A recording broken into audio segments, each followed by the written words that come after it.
buenos días. Como bien ha dicho mi compañera Marieta Canto, ha habido un cambio en esta sesión, en la segunda sesión de comunicaciones de por la mañana, porque realmente no tenemos noticia del profesor José Antonio Escudero, que en principio había inscrito una comunicación y tenía previsto intervenir hoy.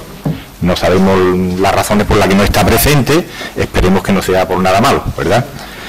Entonces, me acompaña aquí en la mesa, a mi izquierda, el profesor Antonio Moliner Prada, de la Universidad Autónoma de Barcelona, que sí aparece en el programa con una comunicación que se titula Españoles y Ciudadanos en la Constitución de 1812, que va a hablar en primer lugar, y en segundo lugar lo va a hacer el profesor Alberto Kalnain, de la Universidad de Maguncia, que, como bien ha dicho Marieta, pues ha sido un atraco sobrevenido, porque no estaba previsto que él está aquí como asistente al Congreso, pero como por lo que sabemos, por lo que mis compañeras han hablado con él, yo he tenido el placer de conocerlo ahora mismo, está desarrollando trabajos de investigación sobre el liberalismo español, la Constitución de Cádiz.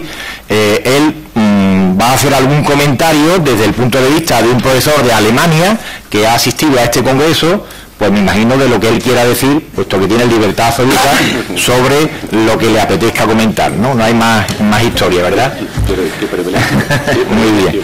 Bueno, brevemente va a intervenir en primer lugar el profesor Moliner Prada, que, si me permiten ustedes la broma, es casi de mi quinta, por tanto no es como otros comunicantes que han estado aquí, como la que ha tenido antes el uso de la palabra, que realmente no está empezando su carrera académica, ¿no? Yo hace muchos años que conozco a Antonio Moliner Prada, y para los que no lo conozcáis todavía, es catedrático acreditado de Historia Contemporánea de la Universidad Autónoma de Barcelona, y realmente es uno de los grandes especialistas españoles en el primer tercio del siglo XIX, y fundamentalmente con trabajos imprescindibles sobre la Guerra de la Independencia, las juntas locales que se forman y todo el proceso revolucionario liberal de la primera mitad del siglo XIX. Por eso para mí es un placer que esté aquí hoy con nosotros y que nos presente su comunicación que titula Españoles y Ciudadanos en la Constitución de 1812. Antonio. Buenos días, agradezco la presentación y también el poder participar en este las organizadoras, profesoras Marieta Cantos y Lola Lozano. Voy a plantear en primer lugar el tema de los derechos, cómo se contemplan en la Constitución, y fundamentalmente la cuestión de por qué no hay una declaración de los derechos como en otras constituciones. Adolfo Estrada, en aquella obra que presenta a la Junta Central, Constitución para la Nación Española, dice muy taxativamente que sin Constitución no hay libertad y que la Constitución asegura los derechos de los pueblos. Y si no hay una declaración y seguridad de estos derechos, todas las sociedades serán esclavizadas. Joaquín Costa, en su Historia Crítica de la Revolución Española, hace una apología mitifica la Revolución Americana, el proceso de independencia de los Estados Unidos, critica los excesos de la Revolución Francesa, la cuestión, digamos, la violencia, lo que él considera, el aspecto jacobino, pero dice que, al referirse a la Constitución del 12, dice que es la más democrática en Europa. Ilustrados y liberales, dice, la habían rescatado de las antiguas leyes, costumbres y sentimientos, es decir, de su conciencia nacional. De manera que ese mito democrático, pues hay una tradición en el siglo XIX atribuirse ese aspecto. Como sabemos, la justificación historicista de la Constitución gaditana la hicieron los liberales conscientemente, pues para desmarcarse del proceso de la Revolución Francesa, de que los acusaran de afrancesamiento, y utilizaron ese argumento, y aquí se ha hablado, que el sentido auténtico de la tradición política hispana era recuperarlo, ese espíritu democrático, con la Constitución, que enlazaban con las antiguas leyes fundamentales. Pero lo que llama la atención es que una de las características de la Constitución, de la PEPA, es la ausencia de una declaración de derechos. Se recogen de forma dispersa y desordenada a lo largo del texto. En cambio, si nos fijamos, por ejemplo, en los colonos americanos que impulsaron la independencia del dominio británico, o los revolucionarios franceses, pensaron que dicha declaración era necesaria. eran conscientes de que había que rescatar unos derechos que son naturales, inalienables, sagrados del hombre. Precisamente constatan que la ignorancia, el olvido o desprecio llevó a la corrupción de los gobiernos e introdujo los males públicos en la sociedad. Precisamente en el artículo 16 de la Declaración de los Derechos del Hombre y del Ciudadano de 1789 se señala que si en una sociedad no están asegurados esos derechos, ni determinada la división de poderes, no hay una verdadera constitución. Y en el preámbulo de esta declaración, a diferencia quizás de la declaración de Virginia de 1776, se reconoce, utilizando un lenguaje solemne, quizás barroco, radical, la voluntad de universalidad. Realmente podemos decir que el liberalismo doceanista no es un liberalismo democrático, podemos calificarlo como radical. Y a la hora de contemplar, hacer una radiografía de la cuestión de los derechos, pues sí que tiene una influencia clara de la Constitución francesa de 1791, no del 93. Y el Código consagra precisamente una monarquía moderada, que concede al rey importantes atribuciones en el orden ejecutivo, pero no reconoce el sufragio universal y directo, sí el indirecto de cuarto grado, excluye a las mujeres, a los sirvientes domésticos, no contempla los derechos de reunión y de asociación, y tampoco reconoce la libertad religiosa, en favor, como saben, de la religión católica, y en el ámbito municipal, aunque hay una cierta autonomía, consagra un Estado totalmente centralizado. Esa es, digamos, la imagen que tenemos que tener en cuenta. Realmente, estos principios que contempla la Constitución hay que verlos dentro de la pauta marcada por las declaraciones y constituciones francesas, la tradición constitucional británica y también el movimiento independentista americano.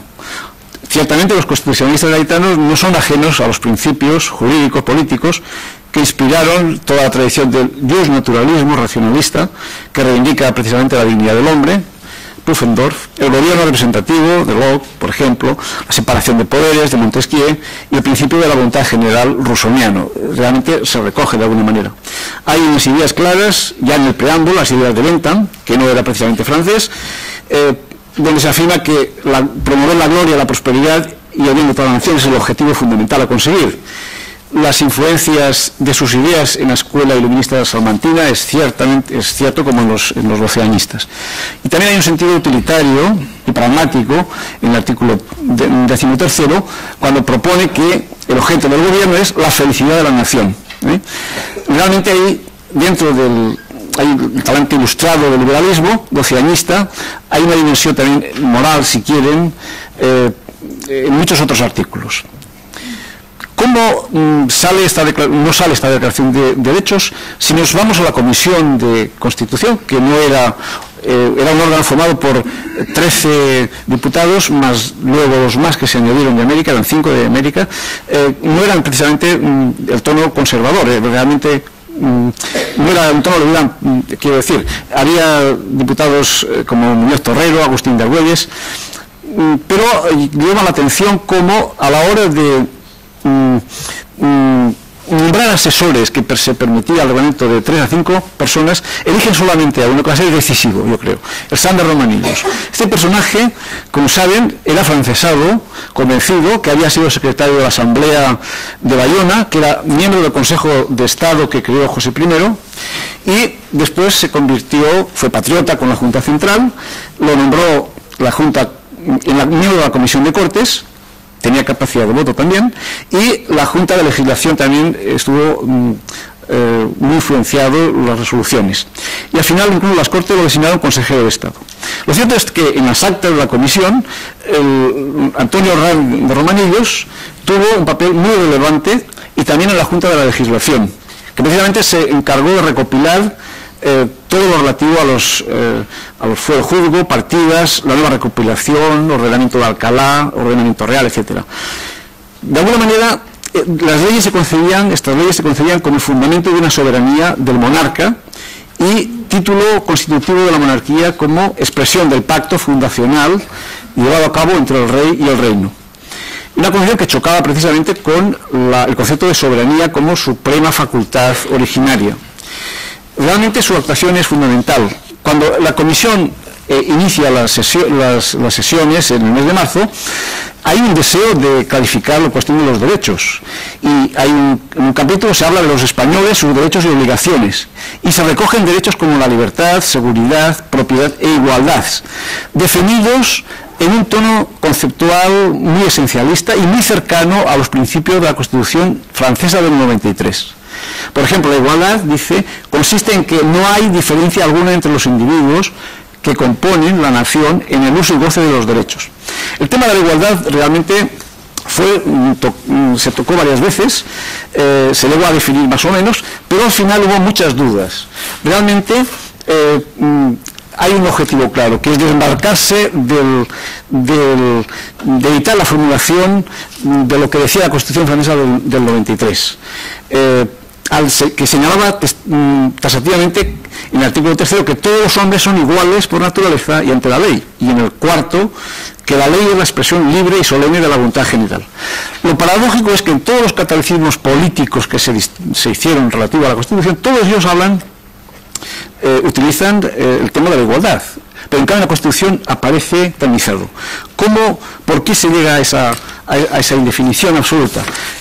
Yo creo que en una de las sesiones ya final en agosto de 1811, cuando ya estaban casi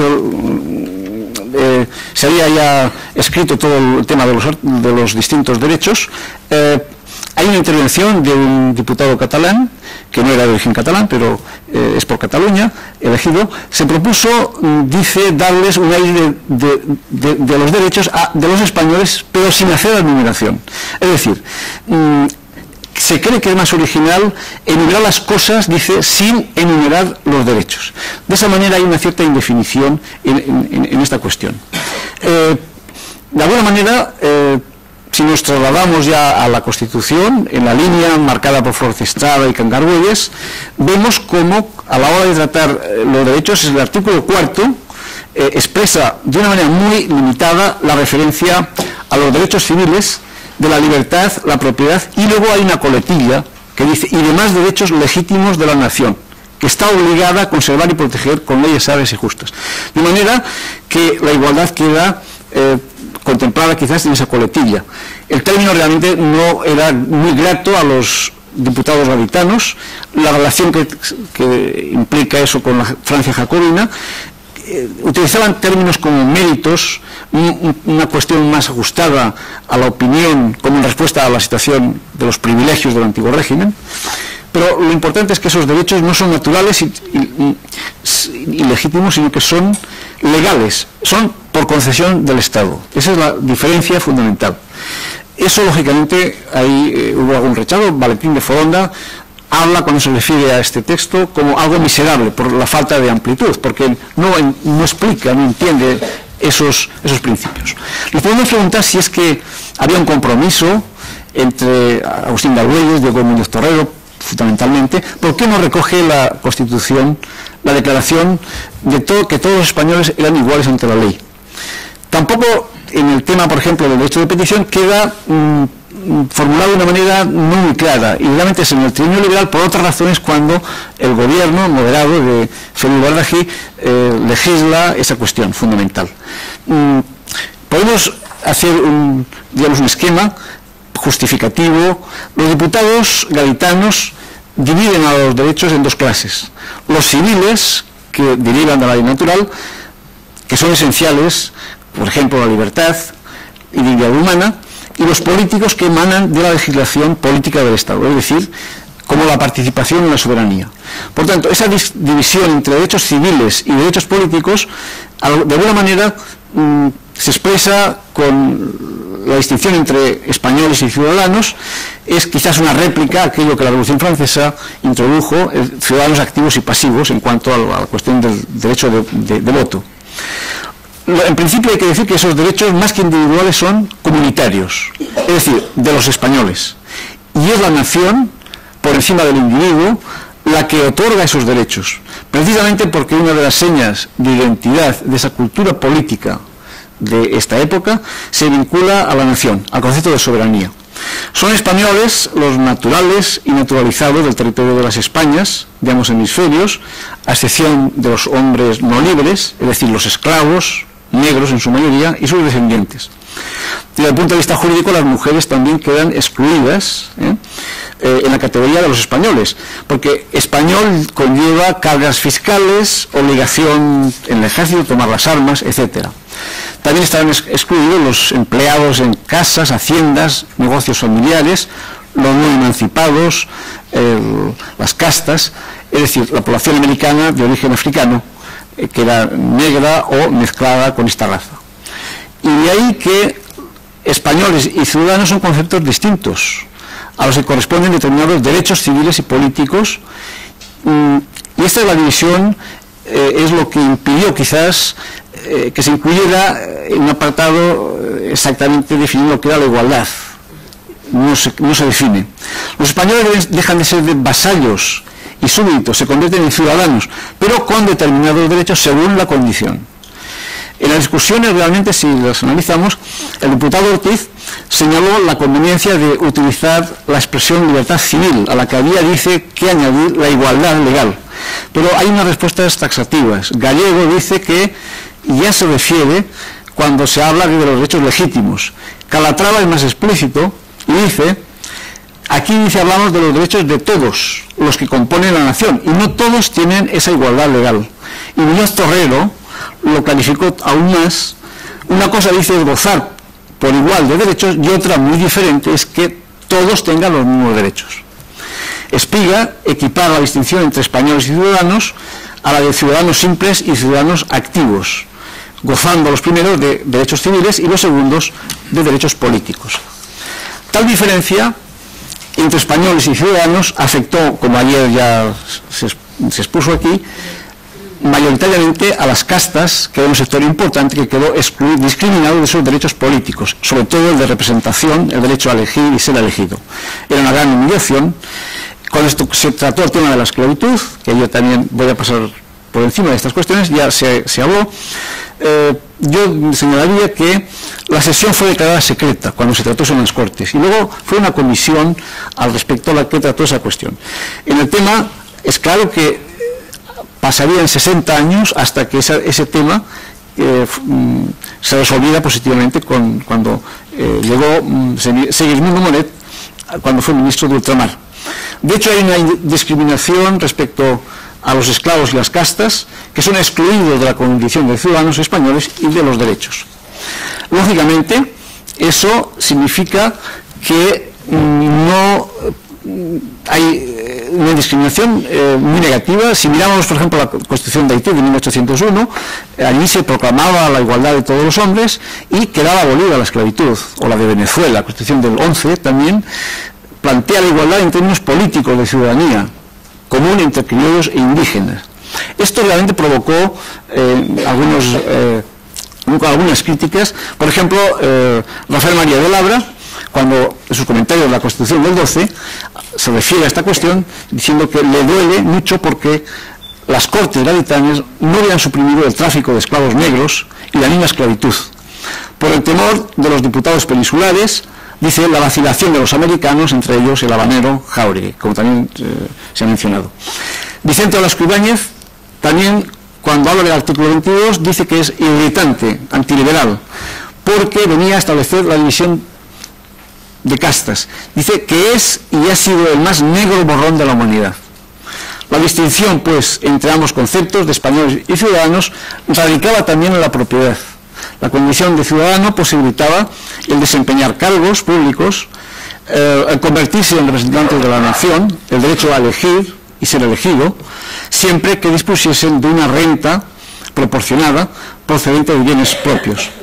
La articulación, por tanto, del sufragio dividiéndolo entre activo y pasivo, y la imposibilidad también, como decía la Constitución, de reformarla en un periodo de 8 años y exigir en el futuro la privación del voto a aquellos que en el año 30, 1830, no supieran leer ni escribir, yo creo que no deja ningún resquicio para hacer lecturas democratizadoras de la Constitución.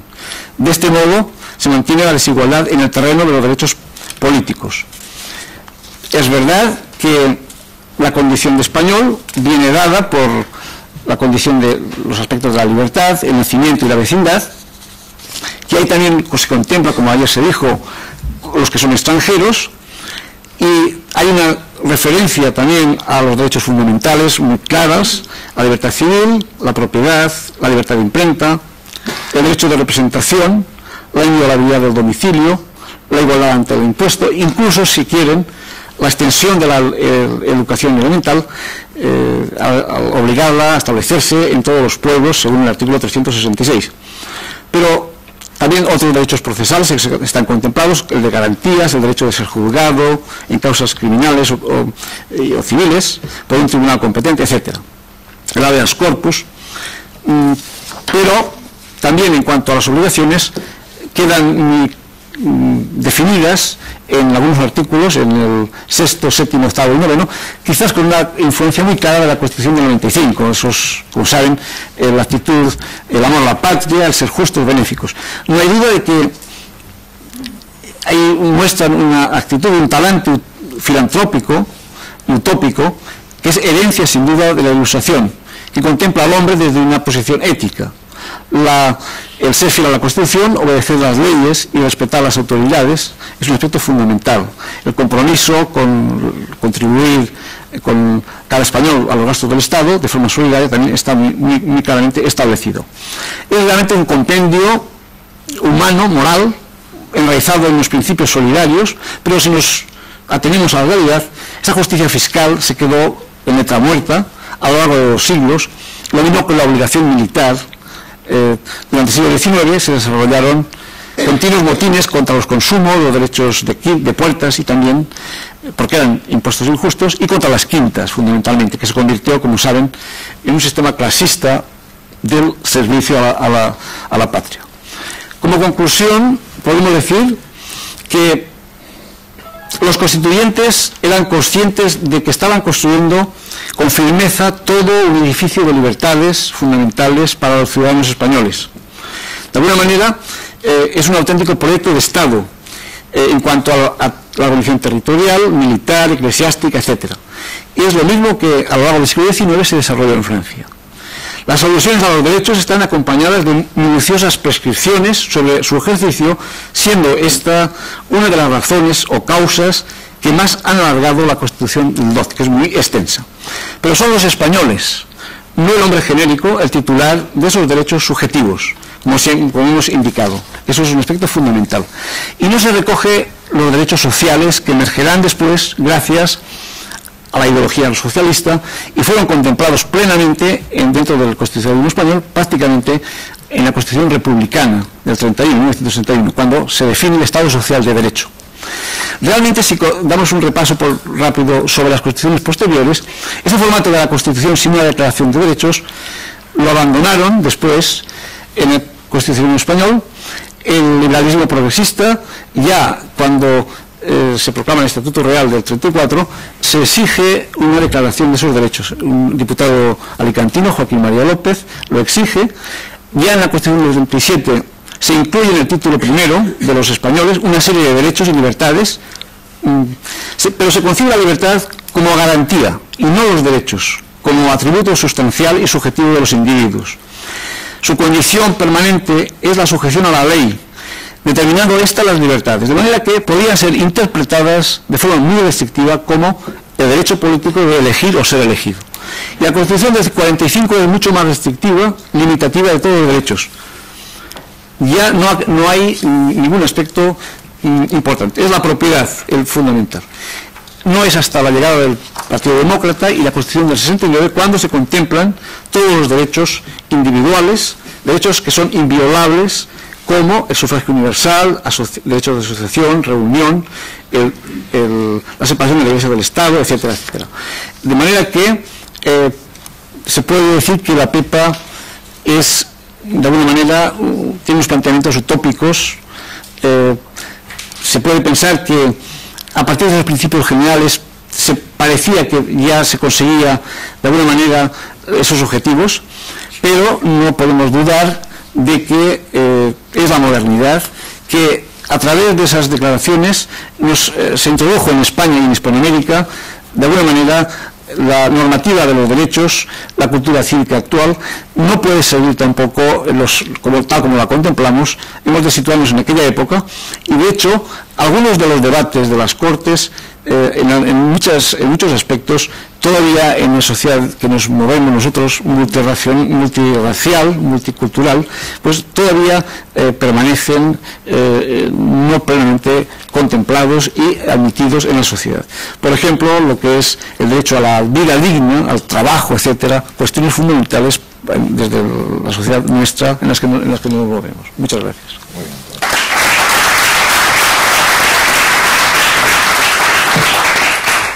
Gracias al profesor Moliner, y le voy a dar la palabra, como hemos dicho antes, al profesor Alberto von Kalney para que nos cuente lo que quiera. Pues muchas gracias a ustedes. Heme aquí la última víctima de las Cortes de Cádiz de 1812 debido a un atraco nocturno, eso es verdad, y gracias al encanto de Lola Lozano. Es un gran placer y privilegio para mí de intentar añadir algunos comentarios. Van a ser un comentario y medio, un comentarito, el segundo. Lo más curioso para mí, después de unas jornadas muy densas y muy fructíferas, es que sea yo el único de Europa Central o de Alemania.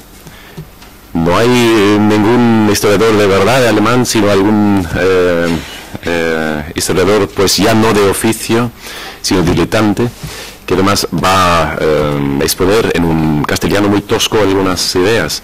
Es curioso esto, y tal vez nos sirve también para punto de arranque para el primer comentario. Lo más fascinante para mí en estas jornadas han sido estos enfoques, digamos, atlánticos entre España peninsular y la España de Allende del Mar. Sin embargo, quisiera completar un poco el punto de vista, a no ser que no sepa cosas de las 7 jornadas anteriores. La PEPA para mí tiene, evidentemente, y para ustedes también, estoy convencido, casi 3 vertientes, de los cuales 2 se han tocado aquí. La primera, como no, la atlántica; la segunda, la peninsular; y la tercera, para mí, sería la vertiente europea, en el sentido de Europa central, yo diría. Varias razones para ensanchar un poco, quizás, esta vista. Primero, entre los estados europeos que reconocieron la PEPA, uno de los primeros era Prusia. Prusia la reconoció en enero de 1814 y el contrato, el convenio de aceptación, digamos, de la PEPA, que se dirigió al rey Fernando VII, pues fue firmado por el barón de Hardenberg, Karl August von Hardenberg. Luego pues lo volveré a tocar brevemente. Segundo, los desarrollos, los debates aquí, pues ya no tan en un lugar no tan periférico europeo, pues estaban seguidas muy de cerca en Alemania también. Hay un lugar, por ejemplo, todos ustedes lo conocen bastante bien, que es Weimar. En aquel entonces, digamos, el corazón del mundo intelectual en Alemania, gracias a un Herder, por ejemplo, a un Bertuch y a un Goethe, un gran director de escena que le gustaba mucho Calderón. Pues en Weimar no solo se siguió de cerca, ni tampoco se basta con decir que se iba comentando en los periódicos, sino también que en Weimar llegaron a escribir una constitución en 1816 o 17 ya de tono muy liberal. Y una vez en casa, pues miraré si hay algunas alusiones directas o indirectas, pero es que teníais muchos amigos, digamos, en Alemania, que ya en aquel entonces lo observaron de forma muy atenta. Tercer argumento, digamos, para ensanchar un poco la vista hacia Europa Central, que la próxima vez no sea solo yo que atienda, son naturalmente las filiaciones, digamos, las filiaciones orientales de la PEPA. Lo sabéis mejor que yo, hacia el reino de Sicilia, donde iba a aplicarse, también hacia el Piemonte, y que sepa yo también en Bélgica en 1831, pues había filiación, no sé si es el término justo, es decir, desde el punto de vista actual, la pepa sí iba a arraigar bien en suelo europeo. Tercer punto, históricamente hablando, yo diría que la pepa podría interpretarse como una de las muchas reacciones reformistas, con perdón, en la periferia del imperio de Napoleón. Lo que pasaba desde un punto de vista de París, digamos, allá de los Pirineos, era una reacción periférica frente al desastre total debido a Napoleón. Pues, y primero la Constitución y luego también las decisiones políticas se podían reflejar mutuamente, por ejemplo, entre España aquí en Cádiz y los años siguientes en Madrid y Prusia. Prusia en aquel entonces, en 1808-1810, se encontraba casi de manera igual que España. Hay un informe que todos conocerán aquí, por parte de unos jefes militares, dirigido al rey Fernando VII en el año 1818. Según estos generales que se refirieron al año de 1808, pues España estaba en la situación siguiente: ni teníamos naves, ni ejércitos, ni armas, ni tesoro, ni crédito, ni fronteras, ni gobierno, ni existencia política. Tachando el último concepto, ni existencia política, todo lo demás se podría aplicar 100% a la situación en Prusia también. ¿Y cómo se reaccionó en Prusia, dirigido por aquel barón de Hardenberg, el mismo, y aceptó, bueno, que firmó el convenio de aceptación de la pepa? Pues se reaccionó de forma bastante comparable. Reformar el cuerpo de oficiales, abrirlo, digamos, según los méritos y no la cuna. Fundar universidades, escuelas públicas, liberar a los campesinos, conceder autonomía a los ayuntamientos y mucho más. Es decir, que en una situación de catástrofe después de las tropas de Napoleón, las formas españolas de reaccionar, de reagir, sí eran muy similares a otras. Igual se podría comparar, como no, con el ducado tan pequeño de Weimar, también estropeado por Napoleón, y muchas otras partes de Alemania también. Después de 1815 había al menos una docena de constituciones a nivel de autonomías, con perdón, en un concepto actual, en Baden, en Württemberg, en Baviera, en Sajonia, Weimar, y en Prusia lo iban intentando. Es decir, que lo podríamos ensanchar un poco la vista hacia Europa para comparar bien, encuadrar un poco, enmarcar la pepa.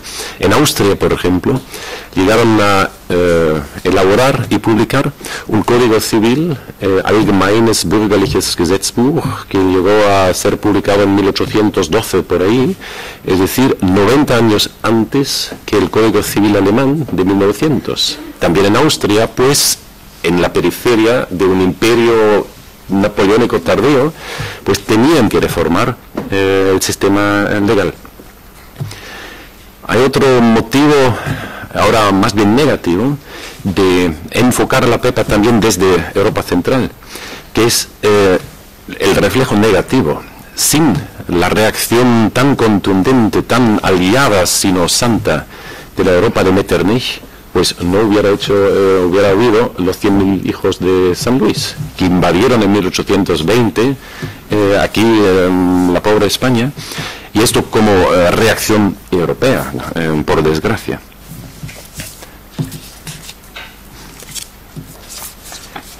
Un momentito.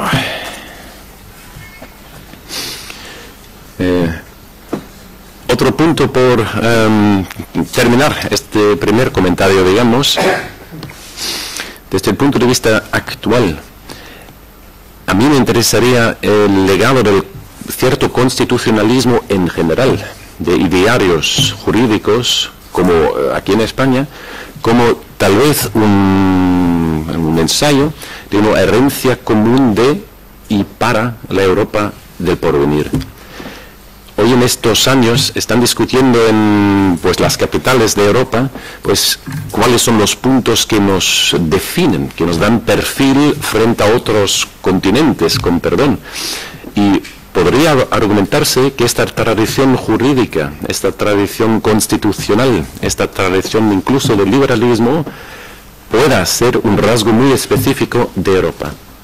Yo diría que, si no en plan de historiador, en plan de diletante en políticas, merecería la pena estudiar un poco si esto no podría servir como un hilo conductor para contribuir a que se forme un poquitín más nuestra Europa, que es nuestro destino futuro.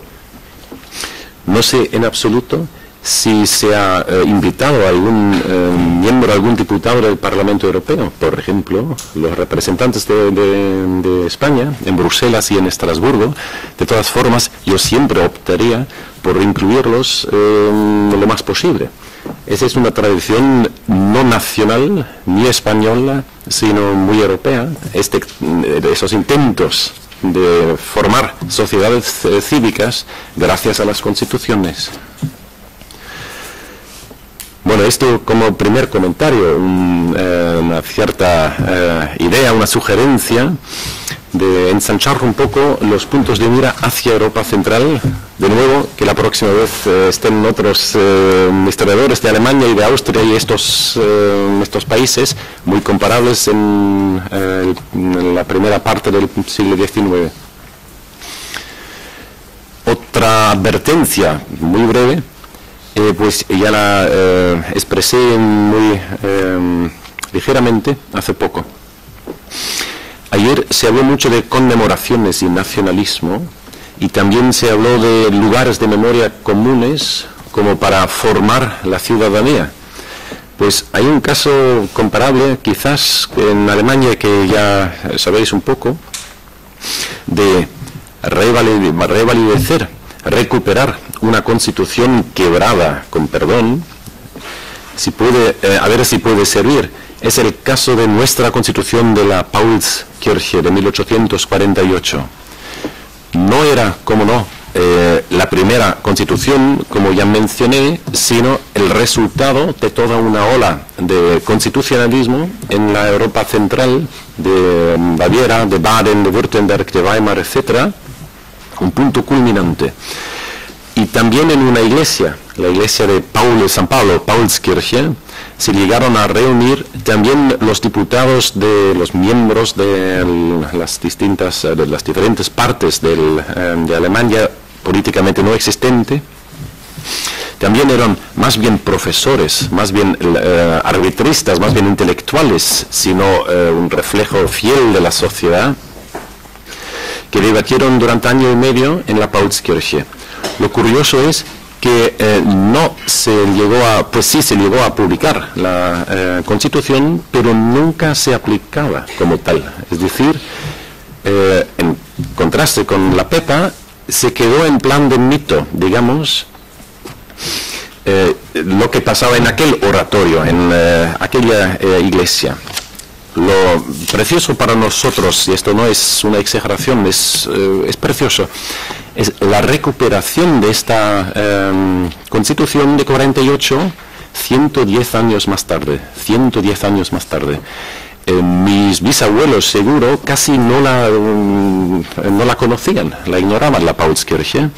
Fue después de la Segunda Guerra Mundial, y gracias no a ningún representante político ni del Estado, sino gracias a una iniciativa muy particular, que se llevó a cabo esta recuperación. Era la Asociación de Libreros, que tenían el coraje de fundar un premio, hoy en día yo diría el premio más prestigioso que podamos ofrecer en Alemania, el Premio de la Paz. Pues se estableció este Premio de la Paz en 1955, por ahí, y los primeros eran solo conatos, conlleva muy poco dinero, todavía hoy, pero gracias a este ensayo, digamos, hoy en día se concede siempre al final de la Feria de Libros de Frankfurt, el premio de la Paz anual, pues concedido, por ejemplo, a don Jorge Semprún, a Octavio Paz y a otros. Lo curioso es que nadie de los asistentes a esta ceremonia a mediados de octubre en Frankfurt, casi nadie de los asistentes habrá leído jamás la Constitución de 48, y todo el mundo la está comentando, digamos. De modo que han tenido el éxito de llevar la herencia, el legado de una Constitución más allá del mundo científico, gracias a una fundación o gracias a fundar un premio que ha contribuido a cierto cambio político, cierto cambio de autoestima en Alemania. Gracias a esta iniciativa, iniciada 110 años más tarde y que sigue hoy en vigor, pues podría ser una idea para enfocar, digamos, el camino venidero de Cádiz y de la PEPA, pues de seguir con los premios, pero no solo dirigidos hacia el mundo académico, el mundo estudiantil o de los doctorantes, sino más bien, por ejemplo, a los periodistas de gran coraje, a los periódicos de perfil y de talado, y otras ideas más. Pues esto como el comentario en medio. Muchas gracias por vuestra atención.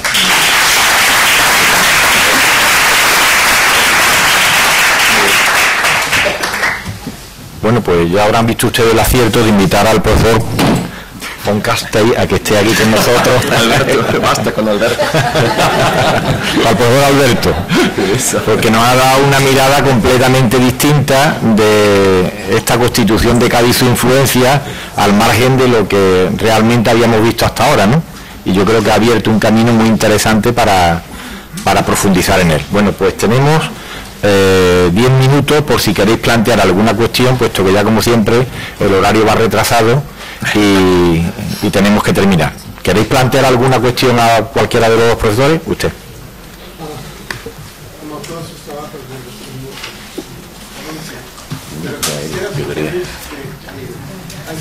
A ver si le puede usted.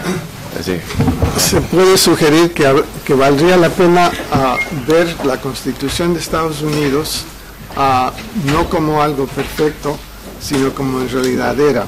Entonces, era una Constitución federal y de esa manera no tenía nada que ver con la ciudadanía. Así es que la Constitución no garantiza la igualdad para nadie. Y los estados definían cómo se hacía eso. La Constitución de 87, que es la segunda, es una Constitución oligárquica. Al contrario de la PEPA, que para el sufragio no se necesitaba tener dinero, que hasta 30 no era el requisito de saber leer y escribir. En la de Estados Unidos sí se necesitaba propiedad, sí se necesitaba saber leer y escribir. Se excluía a las mujeres, se excluyeron los indígenas, se excluyeron los negros, se excluyeron los deudores y muchos otros grupos. Entonces, cuando hablamos de Estados Unidos, estamos hablando de un grupo muy pequeño. Poco a poco se incorpora más, pero hasta años recientes había gente que no podían votar. Ahora, el caso de la religión no garantizaba libertad de culto.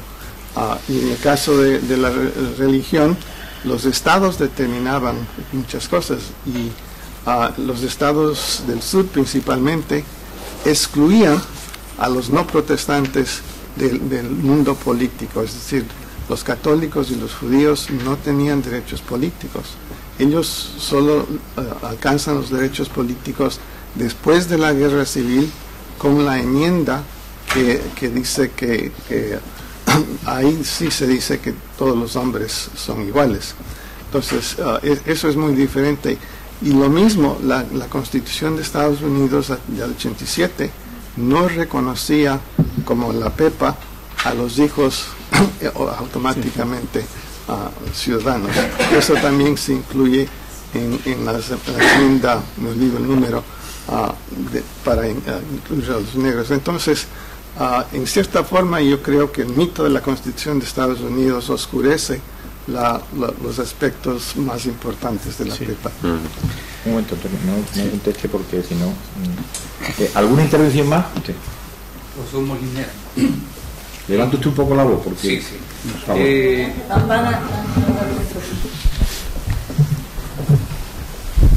Gracias. En los grandes, bueno, los juristas, soy jurista, discutimos familias así, ¿no? Tratando de resumir, ser pedagógicos, en fin. Por ejemplo, la tradición liberal republicana consolida un canon básico de Estado de Derecho moderno. Uno sería el reconocimiento de derechos fundamentales, es decir, la tradición racionalista, los derechos son de las personas, puede haber un Estado que lo reconozca o no, pero los derechos están ahí, ¿no? Y el punto 2, el check and balance, que es esta tradición un poco más anglosajona, ¿no? Que sería el canon básico de identificación de un Estado de Derecho. Y luego está ya siendo un poco más sintéticos, organizamos dos grandes familias, la familia del Common Law y la Civil Law, que sería la tradición más europea. ¿Usted comparte esta idea de que, y la PEPA pues estaría en esa tradición del Civil Law? Y lo que habló Alberto, por ejemplo, Alemania siempre soñó con tener su código civil y hablamos de una tradición romana germánica, ¿no? Y bien, o sea, esta es lo que damos a los alumnos nosotros por allá y no sé qué opinas sobre esto. Un momentito. Sí. Una última intervención. Una última. ¿Alguien? ¿No hay más intervenciones? Pues le doy la palabra primero al profesor Moliner y después al profesor Alberto. Sí, yo estoy de acuerdo. Sí. Brevemente, Antonio. Estoy de acuerdo a las constituciones. Yo simplemente había mencionado la declaración de Virginia, que luego no tiene efectividad.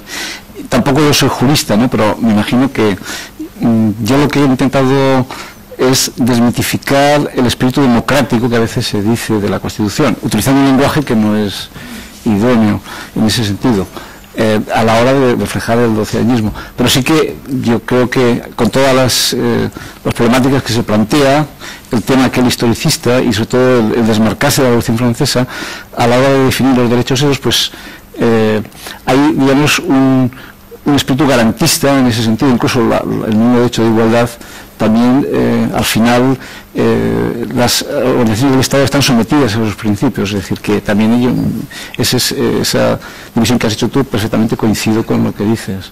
O sea, la podríamos incluir también, la PEPA, en ese sentido. Lo que a veces, desde el punto de vista de la historiografía, sobre todo en el siglo XIX, se mitificó el espíritu democrático. Pues yo creo que era simplemente un análisis muy de los momentos que se atravesó la situación política española y un reflejo de esas cuestiones. Es decir, hasta que no hay una implementación de lo que es, digamos, las ideas democráticas y republicanas que ya aparecen en los años 40 y cuando se funda el Partido Demócrata Español, la Revolución de la Gloriosa, la Primera República, es decir, hay una trayectoria importante que sería culminación de todos esos aspectos. Es decir, que en comparación y el aspecto el punto de mira de Europa es muy importante. En Portugal también creo que es importante, el año 22, por ejemplo, cuando define lo que es la soberanía en un concepto mucho más claro, ¿no? Y la figura del rey queda mucho más sometida que la Constitución gaditana. Hay una lectura diferente en algún sentido. Muy bien. Profesor Alberto. Pues voy a ser muy breve. Tan solo quisiera subrayar el comentario de don Jaime. Como herencia y como legado, la PEPA pues es impreciable y fantástica, pero a la hora de valorarla, con perdón, tendremos que compararla de forma horizontal, y comparando a la PEPA con otras constituciones coetáneas a partir de 1787, no sé, hasta tal vez la de y América del Norte, hasta 1848 y Alemania, yo diría que la PEPA sí parecía muy avanzadora. pero de avant-garde en comparación con mucho otro. Así que podemos sentirnos, yo también nosotros, pues muy orgullosos del estado de avance que representaba en aquel entonces. Incluso estoy añadiendo como humilde historiador de Alemania. Muy bien. Bueno, muchas gracias a los profesores Moliner y Volcalnay. Y vamos a descansar un cuarto de hora, lo iré diciendo mejor a medida que lo vaya pronunciando. Dentro de un cuarto de hora, nos venimos aquí a la mesa redonda.